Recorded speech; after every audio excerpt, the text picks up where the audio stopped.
Guna memaksimalkan upaya pengangkutan sampah dan menjaga kebersihan Kota Palembang, Dinas Lingkungan Hidup dan Kebersihan DLHK Kota Palembang menambah beberapa armada pendukung operasional, diantaranya 2 bulldozer, 9 dump truck, dan 9 amrol.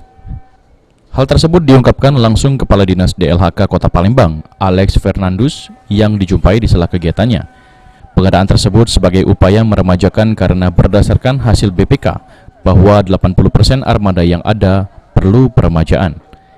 Ia juga menambahkan saat ini armada yang dimiliki DLHK sekitar 104 unit, mulai dari dump truck, amrol, tangki tinja, tangki air, derek, beko, dan sebagainya.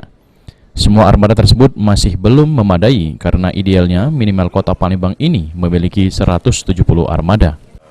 Menambah 9 dump truck, 9 amrol.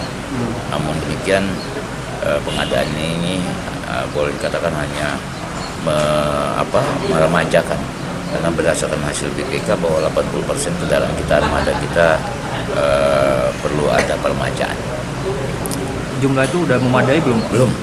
Jadi kita akan sampai ke jumlah sekitar 170-an, tetapi itu yang kondisinya baik. Kalau sekarang kan 80%, jadi baru bisa kita pengadaan untuk peremajaan. Nah sudah 10 tahun ke atas semua. Kalau sampah, mobil sampah itu 10 tahun ke atas semua ya, karena yang diangkut sampah sudah korosi. Saat ini jumlah penduduk Palembang mencapai 1,7 juta dengan menghasilkan sampah rata-rata mencapai 1.200 ton per hari. Heru Wahyudi, PAL TV.